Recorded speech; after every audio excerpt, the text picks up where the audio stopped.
Oh, can you And, see me? Hi. you Uh, know, it's probably just because your internet latency is a little bit high. And so it takes me out the you can't see me, but you can hear me. The audience can see me. all right, that's fine. And we're live. It is Monday, November 9th, 2020, 5 o'clock p.m. And Mitch McConnell has met with Bill Barr and announced that he's totally behind the president refusing to concede the election, which, of course, is characteristic of Mitch McConnell. Um, I'm not sure why, but it seems like the thing one would have expected him to do in this situation because there's some wing of the Republican Party that is holding out for that. So, and including the president. So he is with the center of gravity of his party, no matter how ridiculous. Even more mysterious is the conduct of Bill Barr, who disappeared into a hole after a meeting with QAnon supporters outside his house the other day and emerged from that hole only to meet with Mitch McConnell. I got to say, if there's one thing that could drag me out of a hole, it would not be Mitch McConnell. Meanwhile, the Biden campaign is trying to start a transition, but you can't start a transition until the director of the General Services Administration, otherwise known as the GSA, ascertains that there is an apparent winner, which the head of the GSA has so far refused to do. So, we are in suspended animation. We have a winner of the presidential campaign. We have some otherwise confusing electoral results. We are not allowed to have fun anymore. But it seems to me that in lieu of fun, you can have really one of three things in a guest, or maybe two or even three. But there are three things that you want in this situation other than a sense of humor. Number one, you want intelligence. Number two, you want somebody who knows shit. And number three, you want wisdom.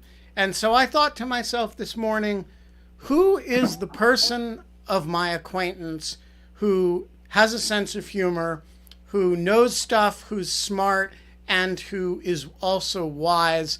And I thought to myself, the last time I chewed over presidential election results with Bill Galston, it was in 2016 in my basement. It was one of the most miserable nights of any of our lives.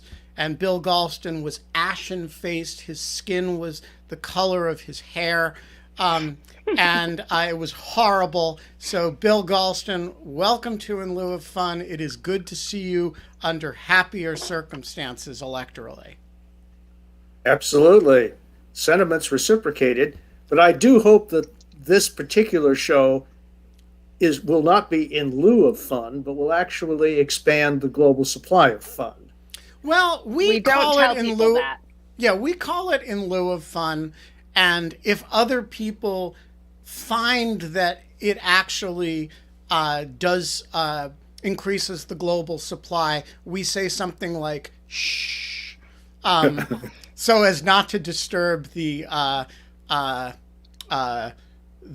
conceit of the show, which we have done for 228 straight days with no breaks for weekends or Jewish holidays. Or birthdays. Or birthdays since the beginning of the COVID pandemic. Does your rabbi know that you did this on Yom Kippur? That's really interesting. We waited an hour until after Yom Kippur, Yeah. and we did it. So we did it after Kol Nidre, after the shofar blew, and on Yom Kippur Erev, we did it before the sun went down. So we were cool on Yom Kippur. A lot of the audience, I think, appreciated that because, Jews. So, Bill, I want to ask you the question that's been bugging me all day, which is there something up their sleeves? Or is this, as Dick Cheney would say, the death throes of the insurgency? Uh, I think it's the death throes of the Trump administration. Whether it's the death throes of the insurgency is a different question altogether. But if you're asking me as a legal matter, does the Trump campaign or the administration have something up its sleeve that will change the results of the election?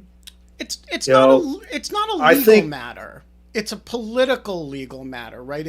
Is there some play for them to make here between legislatures in states, and I don't think there's anything in litigation, but is there some show they can put on that makes this actually in play? Look, I don't think any of the challenges to votes actually cast are likely to make much of a difference. The more grandiose claims have no legal basis whatsoever. The narrower ones are more arguable, but won't make much of a difference. Pennsylvania is the prime example. If all of the up to 3 days after ballots are excluded, well, you're still in four figures, not even five, not nearly enough to change the outcome. So that drives me back to the least plausible scenario, namely that somehow the campaign or the administration, and they're hard to tell apart, could persuade more than one state legislature to substitute its will for the popular vote. And I don't need to tell you how many political and legal obstacles there are on the path to doing that in even one state. And so look, never say never goes the old slogan, but I'd say it is just short of metaphysical certainty that the effort to change the obvious result of the election will not succeed. So what do you understand the play to be here? Is it just performative devotion to Trump? Like, why doesn't Mitch McConnell say, we fought the good fight, we saved the Senate majority, barring an upset in Georgia, we did well in the House, and we congratulate the jerk whom we hate, who the people, dunderheads though they are, appear to have elected? Well, I have a slightly different view, and that is that I think senior Republicans are trying to go along with a process that in part is a psychotherapeutic process to get the president from where he is now to a place where he might be willing to be minimally more gracious in leaving than he would be otherwise. I listened to Senator Roy Blunt yesterday on I think it was ABC, and I just reading between the lines of what he was saying. I think he regards this, and he's not alone in regarding this, as part of a process to cajole Trump step by step into a less destructive and self-destructive stance in a couple of weeks. This is, I don't think this is something that the Republican leadership would be doing if it thought that it were dealing with a normal human being. So it's funny that you say that, because I had a really interesting kind of talk with a friend of mine who is a Democrat and very progressive. And he was like, I don't want to say this on any of like the listservs that I'm on or anything, because everyone's going nuts about how they can't believe that the Republicans won't accept this. And he was like, I remember really distinctly, and like, but despite my affiliations, like I remember really distinctly in 2016, like looking at the Jill Stein recount and like hoping that that was going to change something, and like holding out that maybe there would be like there would be electors that like decided not to go forward with supporting Trump, even though there was like a snowball's chance in hell any of that was going to happen. And so he was like, I kind of remember this like period of grief that a Democrat, went through that was similar in 2016. Like, but Hillary Clinton didn't go through that. Hillary Clinton conceded the election like you're supposed to do, Yes. like John McCain did, and like Mitt Romney did, and like John Kerry did, and like Al Gore did. You know, like, yeah, the voter gets to go through that process, but the candidate is supposed to look at the situation and say, hey, I don't want to hold out false hope for people. Yeah, Well, no. Ben, come on. I mean, let's look at who's involved here. I don't think that Donald Trump has ever publicly acknowledged a defeat in his life. It's, you know, Yeah, I think he's psychologically incapable of doing so. And this is not armchair psychotherapy, for which I'm totally unqualified. Even if we're in the same room with him, I wouldn't be qualified. It's just You'd also get COVID. a simple. Well, walk into the White House, you're going to get it. That's become blazingly obvious. But it's a simple observation. A 74-year-old man will not get a character transplant. Yeah. And now, above all, is not the time to expect him to concede defeat. And so your long list of normal defeated presidential candidates is, you know, of some historical value, but its probative value for our current situation is zero. And the reason is absolutely clear. So do you think that what McConnell is doing is defensible on those grounds? Because I'm furious about it. But maybe if you're right, then actually I'm being unfair to McConnell. And what I'm saying is this would be totally the wrong way to handle the situation if you weren't dealing with this very peculiar personality, if this were President John Kerry or John McCain. But you're dealing with a delicate situation, and so we all need to spend the next 2 weeks, as Ari Fleischer put it on Fox News the other day, giving him some space to process this, and we all need to play therapist, right? So am I being unfair to McConnell? I don't know whether you're being unfair to McConnell or not, because I honestly don't know what his motives are. But there is a charitable interpretation of what he's doing, which is simply a hypothesis. And one of my fixed rules of politics and life is that if there's a charitable interpretation to be placed on an act, including an act by someone you don't particularly like and don't agree with, it's usually wiser to adopt that hypothesis as a presumption, unless failing to adopt it could be very damaging to you or things you care about. And under the circumstances, I don't see what good it would do to denounce Mitch McConnell or Roy Blunt or any of these other people.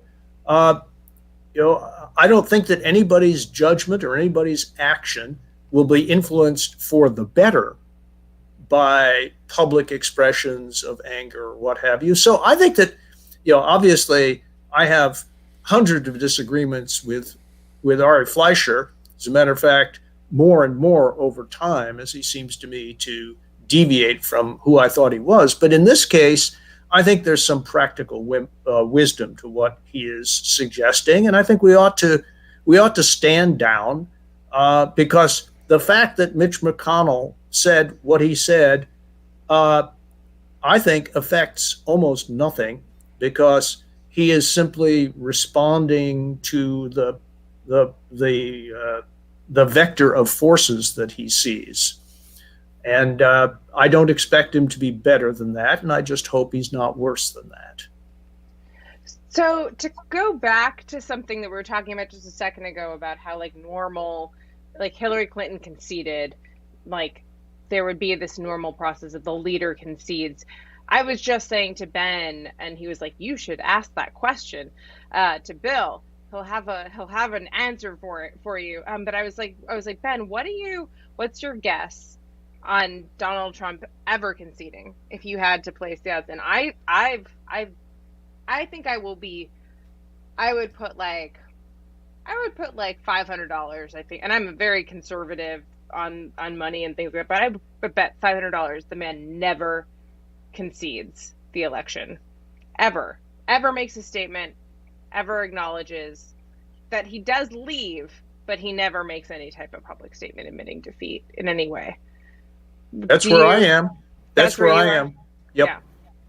But then if you don't concede, if you claim that you won, how do you justify walking out the door? There needs to be some statement that reconciles the action with the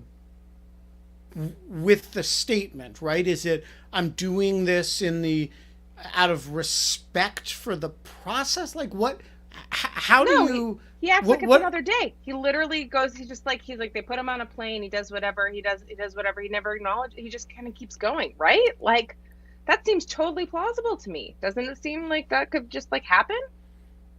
Yeah, the people in the comments in the chat are emphasizing that I should not be hung up on him having to have, on there being logical consistency. It would be not the first time that he was not bound so bound, and I accept this.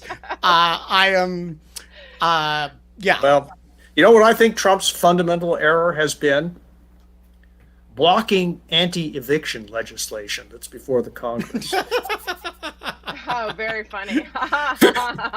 That's pretty good. I'm gonna have to steal that one. So I'm you have been involved. You were the domestic policy advisor for Bill Clinton in the White House. A deputy domestic policy advisor. Sorry. You were you've worked on campaigns. 6 of them. How do you run a transition without the minimal cooperation of the incumbent administration? That's simple. That's simple, Ben. Transitions are greatly overrated. 90% of what needs to be done can be done without the acquiescence of the outgoing administration. What the part that is hard to do, namely sending teams into departments and agencies, is also the least important. As a matter of fact, most of the reports, including some that I've helped draft, that process produces, gather dust on somebody's shelf someplace.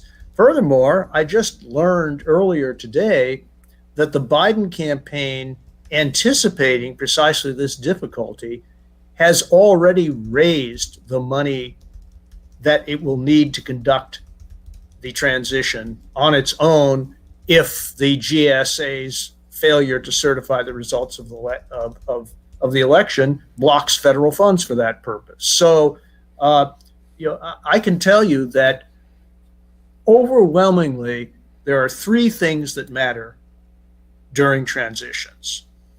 Number 1, and this should come first, appointing a White House staff. Number 2, coming up with nominees for cabinet positions, and in the case of the most important departments, appointments as well. And number 3, figuring out in sequence your legislative agenda for the first 6 months. And the Biden campaign can do all of those things by itself without the assistance of the GSA. And I don't expect this to last forever. I think that my hunch is that once the legal issues are settled, and I would be surprised if it took more than 2 weeks to do that, then the GSA will go ahead and certify the results. And it will be a bit inconvenient, but not massively consequential. So, one of the things that I was kind of that you mentioned in the comments too, were lighting up about, was this idea that if that we're not expecting rationality from the president. We're not expecting him to leave. We know how important it is that we have a smooth transition, or a relatively smooth transition. Are you predicting the transition to? I'm not worried about the quality of the people, obviously, that Biden and Harris are going to select. But do you foresee there's going to be particularly huge hurdles? I mean, so far it seems like he's blustered a lot, but we haven't seen anything really happen. A lot of useless lawsuits, things like that. What do you place the likelihood on a very rough transition to like something that's kind of middle of the road? Well, I think a rough transition, if it occurs, will occur outside the transition process itself, right? And I mean, if the president is angry and out of control, holds rallies, whips up his supporters, that could be a problem not in Washington but in the streets. That's what I'm afraid of the most. Yeah.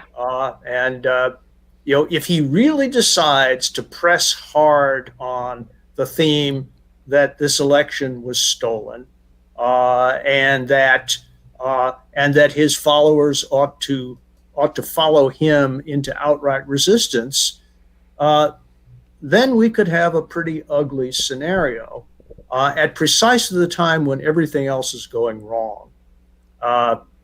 We're facing the prospect in very short order of a breakout to 300,000 new COVID infections a day. Yep. We are facing the prospect of an economy which, having recovered about 2/3 of its losses, heads south again. I mean, not to draw too stark an historical parallel here, but people who are familiar with the history of the transition from Herbert Hoover to FDR will remember just how terrible the situation in the country was in the many months, 5 months that separated the election from the inauguration. Thank God it's only 2.5 these days. That transition led to a constitutional amendment shortening it.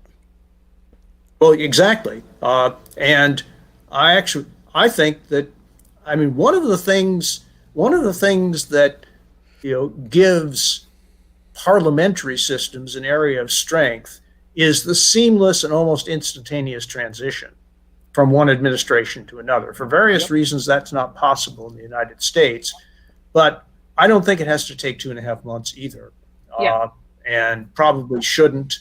But I'm not expecting a change anytime soon. But it is possible, as Ben just suggested, that if things get really grim in the dark of winter, in the weeks before January 20th, it could lead to some further reflections on how to pace presidential transitions. Yeah. Ben, what do you think about some questions? I'm going to start bringing in people from the audience, but while I do, there's one area that people probably don't know you're a real expert in, but I am here to tell you that Bill Galston is an extremely diverse mind, and one of his genuine areas of expertise is public opinion data and research. And so, Bill, there's been a lot of discussion about how to understand the performance of the pollsters and the modelers in this election. Curious for your thoughts. Is this an area where, the chances of a Biden win was so high that, the amount of area under that curve is really masking huge polling error? Or is this an area where the pollsters did better than people give them credit for?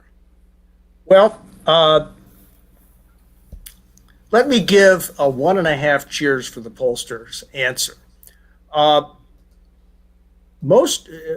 think most people aren't aware that there are still between 9 and 10 million ballots left to be counted. And I did a state-by-state analysis earlier today suggesting that most of those ballots are absentee ballots in blue states. If you just look at the three biggest bluest states alone, California, New York, and Illinois, 1/3 of the total number of ballots outstanding come from those three states. If you look at the three largest Republican states, only a couple of 100,000 ballots are outstanding. I make this point to suggest that Biden's margin in the popular vote and in the share of the popular vote are both likely to expand from their current levels of 4.5 million in the popular vote and a little bit more than 3% in the popular vote margin. A likely outcome would be something closer to 6 million popular votes and about a 4% margin, which is within hailing distance of the average for the national polls in the final week. I'd give, for the national vote, I'd give the pollsters somewhere between a B- and a B. It gets interesting when you look at the states because the pollsters did much better in some states than in others, including adjacent states. Yeah, and so they saw accurately that states like North Carolina and Georgia and Arizona would be short, rather would be close, and I see a pattern in the states that they missed badly. These are all states with very large numbers of white working class voters. Whether you're talking, certainly if you look at the huge misses in states like Ohio and Iowa, the overestimation of Biden's winning margin in the blue wall states of Michigan, Wisconsin, and Pennsylvania, they're all very demographically similar in that regard. And what that suggests to me, and I talked to a leading pollster about this just a couple of days ago to get his take, and he said that the fundamental problem is not so much the turnout models now; it's the non-response rates, which are not evenly spread through the electorate, but that he hypothesized that the deepening mistrust of elite institutions has now extended to the polling profession, and that you have asymmetrical non-response rates between the two political parties. And that has a big impact in those states that are heavily populated with Trump-based supporters. But if you look at Arizona, for example, the polls were dead on. The polls were dead on. If you look at Georgia, dead on. If you look at North Carolina, which was always a plus or minus one for the past, and Texas. Texas looked like the polls ranged from sort of Trump plus 5 or 6 to right around even. Kind of falls on the pro-Trump side of that, but Florida was off, wasn't it? Florida's a little bit off. Not much. Florida, I thought that Florida. I would think the one that's incredibly off, the A+ awesome ABC Washington Post poll has Wisconsin Biden up by 17. That's pretty hard to reconcile with the outcome. The gold standard national polls, conducted by the three major national newspapers in conjunction with other polling outfits, were uniformly off the mark. All of them, in one way or another, had Biden's popular vote lead at within hailing distance of 10 points. Right. That was the final NBC Wall Street Journal poll, which is really as good as anything. So it isn't a question at this point of polling methodology. It's much more a question of changing societal understandings that are now disrupting established polling methodologies. And even though and I got in touch with major polling organizations in advance of the election, and I asked each and every one of them, have you corrected for the overrepresentation of whites with college educations and the underrepresentations of whites without college educations that really undermined the credibility of a lot of the polling 4 years ago? And they showed me their models. Okay, but I don't. So they all tried to adjust for that, but they didn't reckon, if my polling informant is correct, they didn't reckon with the ways in which 4 years of Trump had deepened mistrust of established institutions and the extent to which that would affect their business. And so and I think it's telling that the one poll that went so much against the grain at the state level and nailed it was the Seltzer poll in Iowa, right? At the same time when most polls were showing Greenfield ahead of Joni Ernst by 2 or 3 points, the Des Moines Register poll said no. She's actually trailing by 7, and by the way, Biden is trailing Trump by almost that much. At the same time, where the national averages were saying that Biden was within a point of Trump. And what that tells me is that there is no substitute, for the touch and the feel of that local knowledge can give to a pollster. And so she gets another A+, and she will retire if she does soon. Undefeated and unbowed. It's really incredible. And I'd say the entire polling profession should go to school on what she did to get it right. On the other hand, to be fair to the other pollsters, Ann Seltzer polls one state, and it is a state that is relatively uniform demographically. She knows it with incredible intimacy, but it is a much easier state than, say, Florida. Well, that may be, but I think my point still stands. I agree. And and what that tells me is that national pollsters may be driven to a more what I'll call federal as opposed to national policy, where they cultivate they cultivate talented young pollsters in all 50 states, and there's a real interaction between the national polling headquarters and the local knowledge of pollsters in the 50 states. Maybe national polling organizations systematically are incapable of knowing what they need to know in order to cope with these new circumstances. This is all speculative, but what the heck?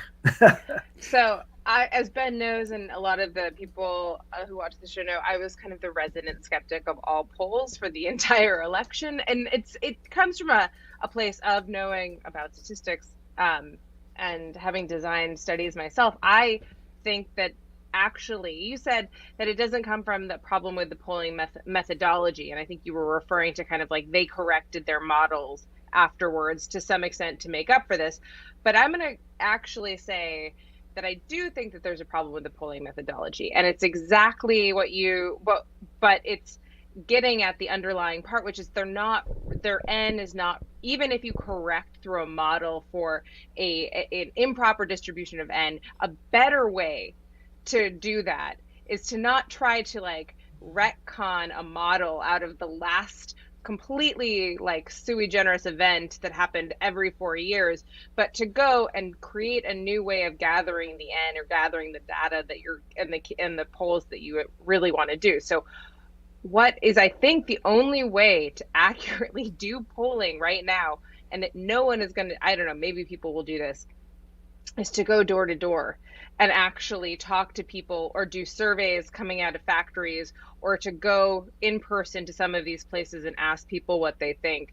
Because I think that there is just such a distribution bias that you can't perfectly account for, both in who's going to answer a poll and who wants to be self-reporting, and then who you are actually capable of reaching via phone or internet, like, because of kind of the distribution of those technologies right now.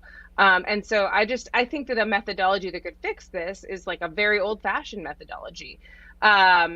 If people went to shopping malls anymore, I'd say go to shopping malls or something like that, or go to, like, go to other places. But I just don't think that the polls are doing that kind of work anymore, because it's so much cheaper to collect the wrong type of subsets of data and then try to weight it differently than to correct the right data to begin with.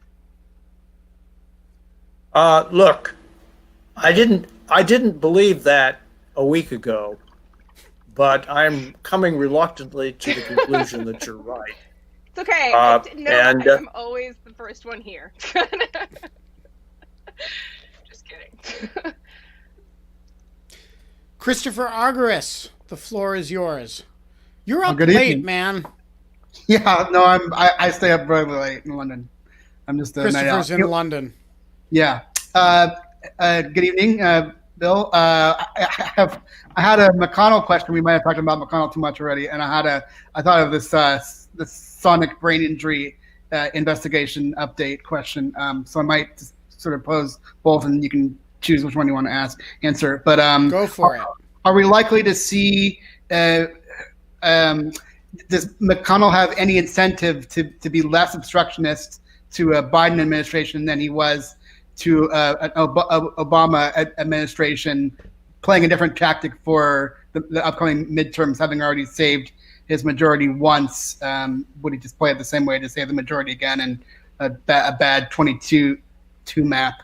And then the sort of, maybe it's more of a rational security question, but are we likely to find out if Russia is behind the sonic brain injury attacks on U.S. personnel overseas, whether the Trump administration has been covering that up, sort of carrying over investigations from Trump, looking from an Biden administration perspective? Well, I'll have to yield to people with expertise on your second question.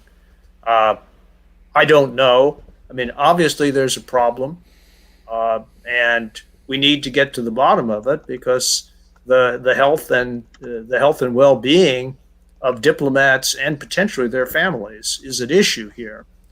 So this is one of many questions that will sort of lay fallow during the Trump administration, that the Biden administration will have to pick up and investigate. With regard to McConnell, the relationship between the president-elect and the presumptive Senate Majority Leader will be the single most important relationship in Washington for at least the next 2 years, and maybe longer than that. And on the one hand, it's a matter of unimpeachable historical record that the two have had a decent working relationship when they were in the Senate together, and even during the Obama administration, when on more than one occasion Senator McConnell sent a plaintive plea to the White House: please send Biden, because we have a chance of breaking the logjam if he's on the other side of the table, but not anybody else. So I would also like to believe that Joe Biden will go the extra mile with McConnell. If he were a drinker, which he is not, he would have the bourbon with McConnell that Barack Obama disdained to have, and told jokes about not wanting to have. Right, but behind those jokes was the simple fact that although Obama's defenders will sort of deny it, he was not very good at the personal side of congressional relations, and really didn't try very hard to get better during his 8 years as president. And anybody who's been in the Senate will tell you that not so much in the House, which is more of a herd, but in the Senate, you're dealing with 100 different individuals, and some of them you wouldn't expect would be able to get along with each other because of their personalities, and others that you might expect don't. I mean, Senator McConnell may be a pretty crusty character. There's no, may about it, and he'll always be looking at the, at the interests of his members, because other than confirming judges, the only other thing that Mr. McConnell incontestably wants is to remain Senate Majority Leader. Having said that, my hunch is that he will not adopt the purely oppositional stance that he did at the beginning of the Obama administration. Obama made it easy for him. I think that Biden is going to make it much harder for him to adopt a blanket just say no stance without portraying himself to the public as the person who's standing in need of things that the country requires and that strong majorities favor. I don't think that he will necessarily stand in the way of a COVID relief package. I don't think he will necessarily stand in the way of measures that Biden, pursuant to the recommendations of his task force, will surely undertake to nationalize the response to the pandemic with testing and a more coordinated national strategy for procuring important supplies, etc. I think McConnell will have incentives to cooperate with the administration on working out a plan for the distribution of the vaccine, assuming that the Pfizer vaccine and maybe others get the approval they need from the FDA. So I can see a first 3 to 6 months that might be modestly successful if Biden leads, as I think he should, with issues that do not instantly polarize the conversation. So imagine a situation in which Biden decided as one of the three bills to introduce during the first 6 months, something along the lines of his watered down version of the Green New Deal. There isn't a chance in hell that Mitch McConnell would get within a mile of that.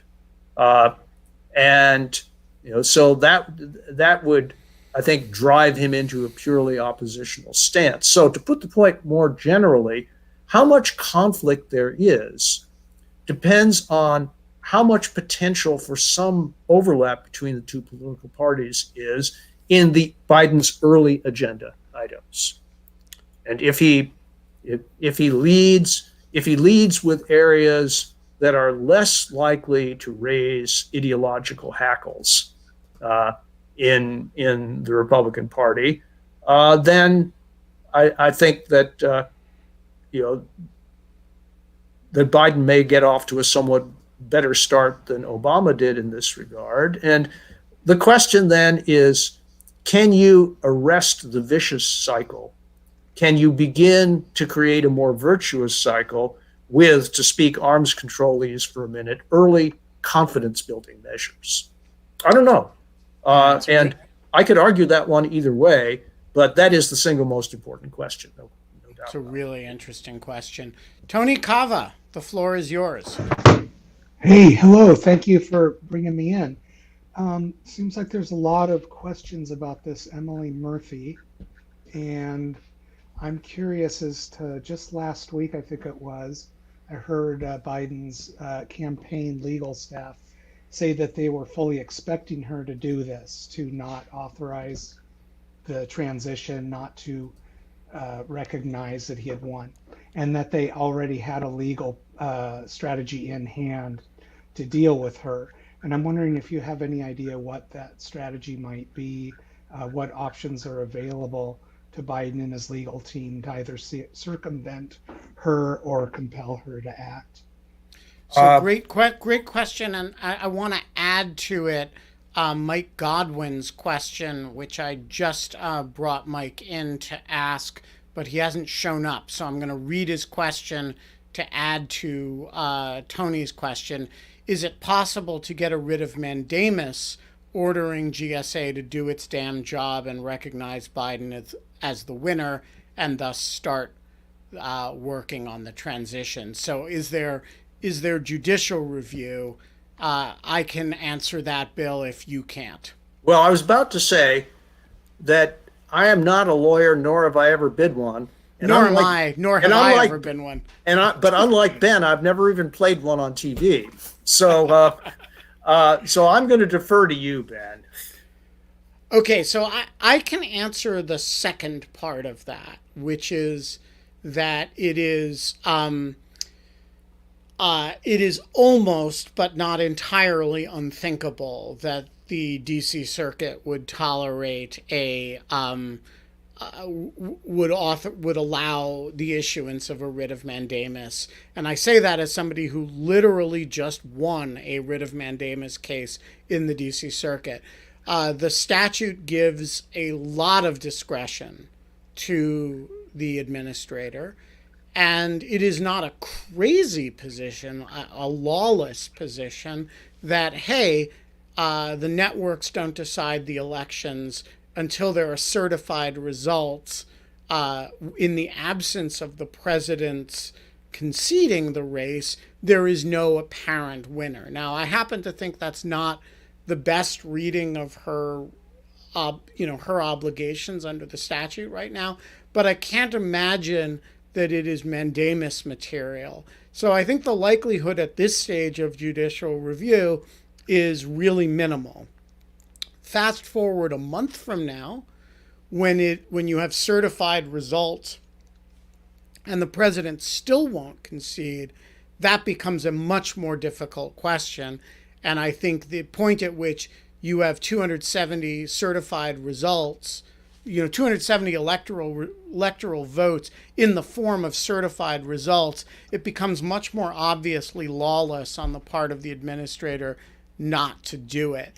So that, I think, is the question as regards to judicial review.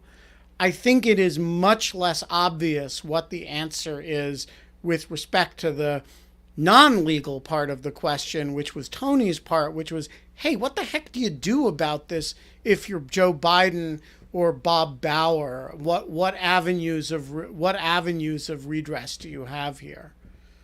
So I leave that part to you, Bill. Well, I'm almost tempted to say I don't know and I don't care, or to say asked and answered, because if I'm right that 90% of what matters in a transition can be done without the cooperation of the outgoing administration, then I think that the GSA should do the right thing when it's obvious that there's only one right thing to do.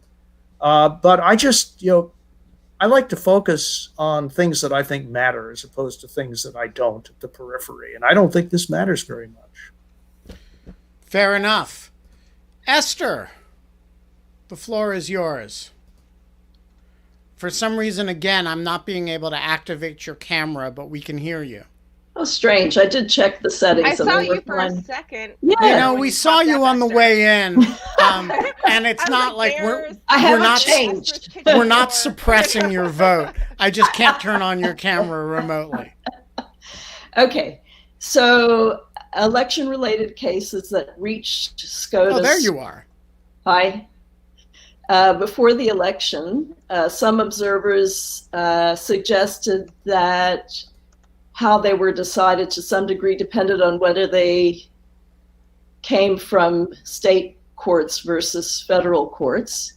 And there may be some post-election cases coming to SCOTUS as well. And I just wonder how much respect will state Supreme Courts get? And is this all hinging on the definition of the word legislature?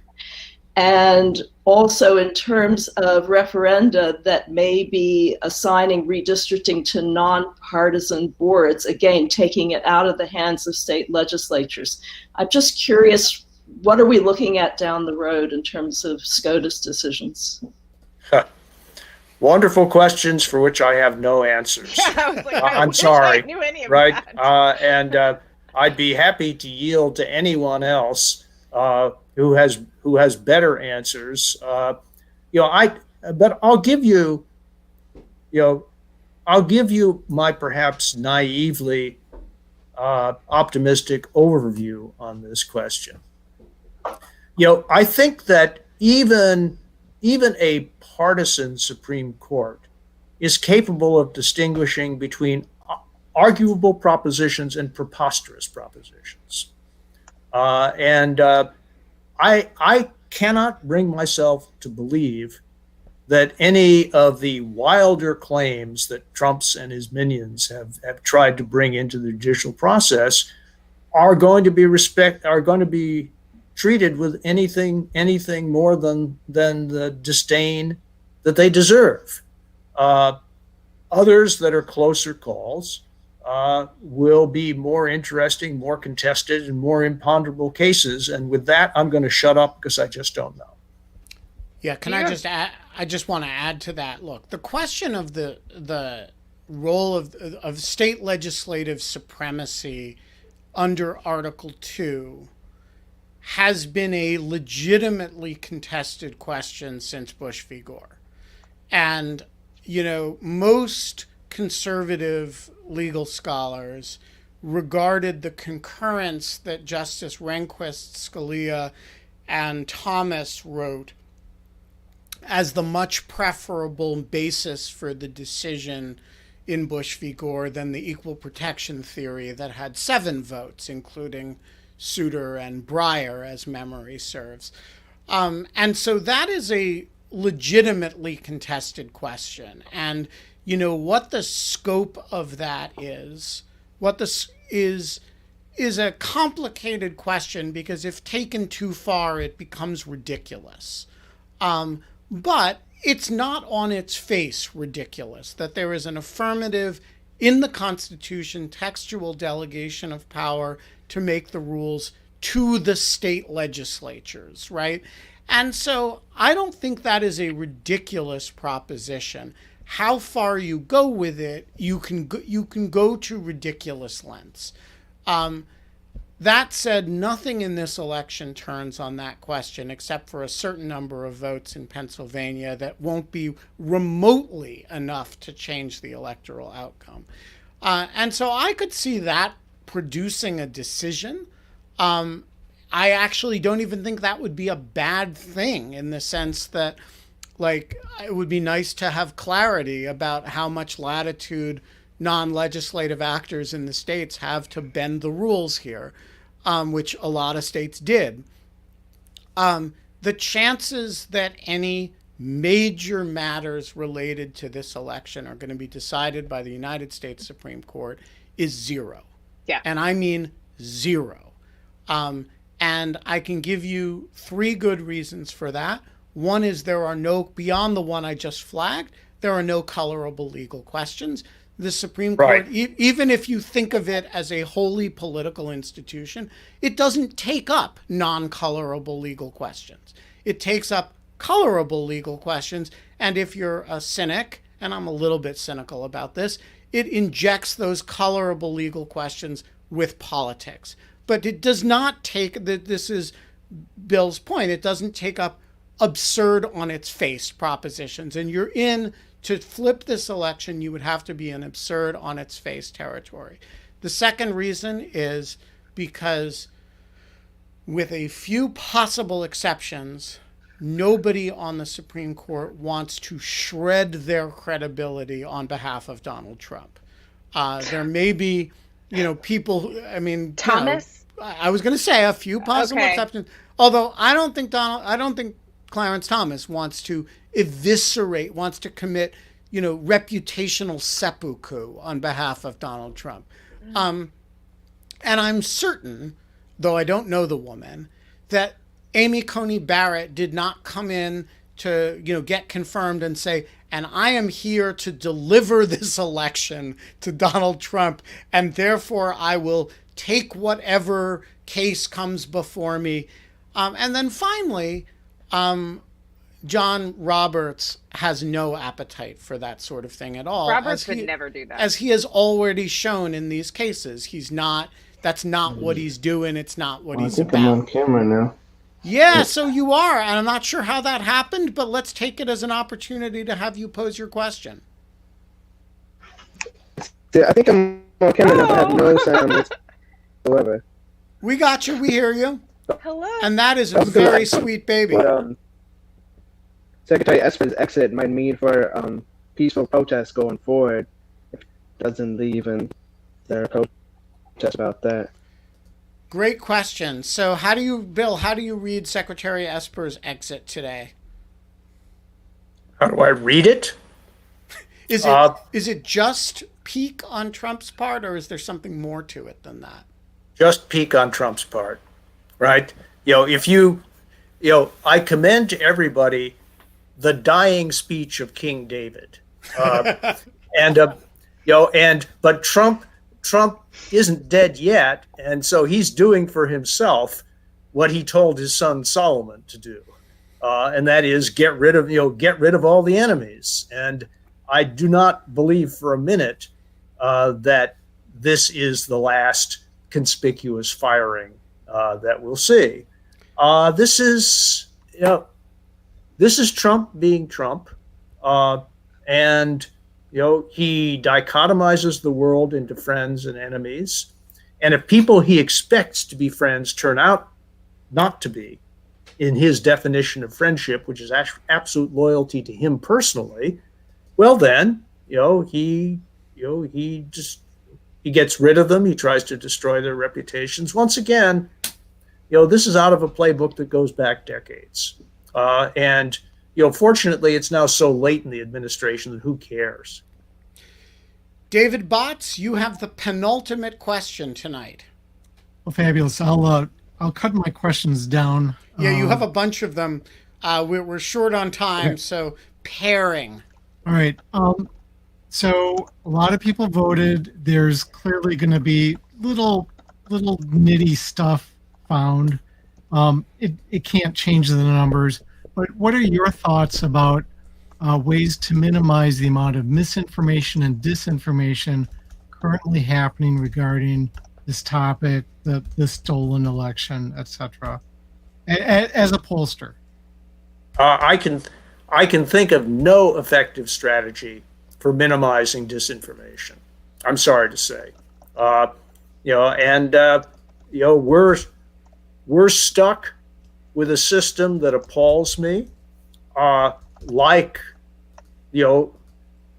Ben, I am more than willing to reconsider the famous Section 230 of the Communications Decency Act.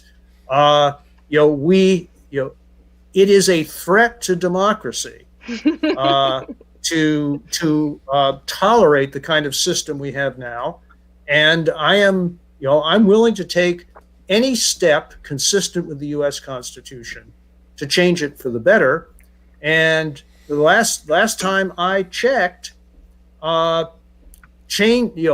feasible changes to Section 230 are fully constitutional and are not violations of the First Amendment or human decency.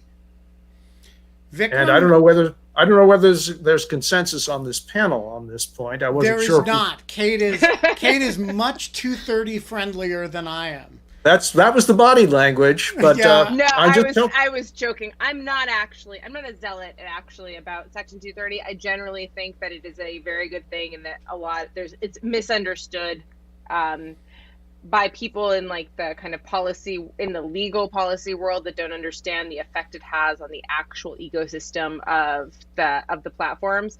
But that's another conversation. I think generally, getting rid of the most important takeaways, I don't think 230 is going to solve many problems in misinformation.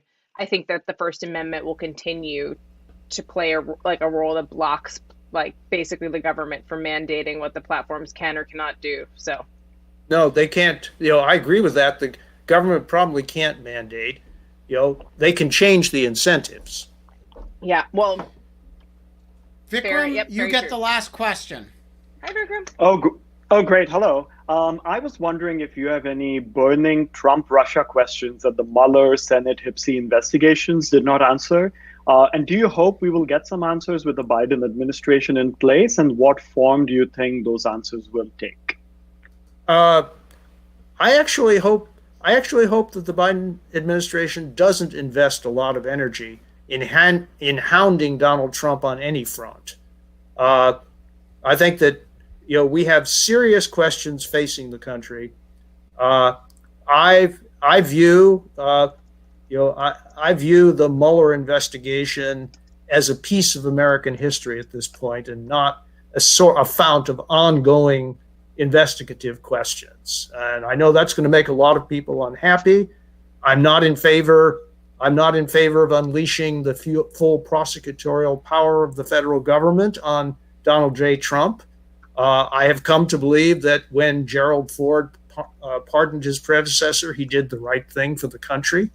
I could make a rule of law argument that it's essential to pursue him to the gates of hell. But I am more interested in the political question of how we preserve American democratic institutions and begin to heal the terrible divisions in our society than I am in the question of whether Donald J. Trump spends the rest of his life in jail, which I hope he does not. I am largely, this will surprise some people, I am largely in agreement with that on philosophical grounds, with one really important caveat, which is I don't believe it is in Donald Trump's character to make that disposition possible. And I think the number of ways Donald Trump could force a Biden administration to think about him in prosecutorial terms is legion, and the number of ways he could avoid that is would actually require a discipline on his part that I don't think he's capable of. I'm not arguing with you about that. I would say that for both philosophical and political reasons, there's a compelling case for the Biden administration to hold back unless and until their hand is forced. I largely agree with that. As I say, there's this one big caveat. There's also the fact that I actually think it would be improper for the president to have a conversation with his would-be attorney general about this. And so I think you got to choose an attorney general who, and then actually put faith in that person.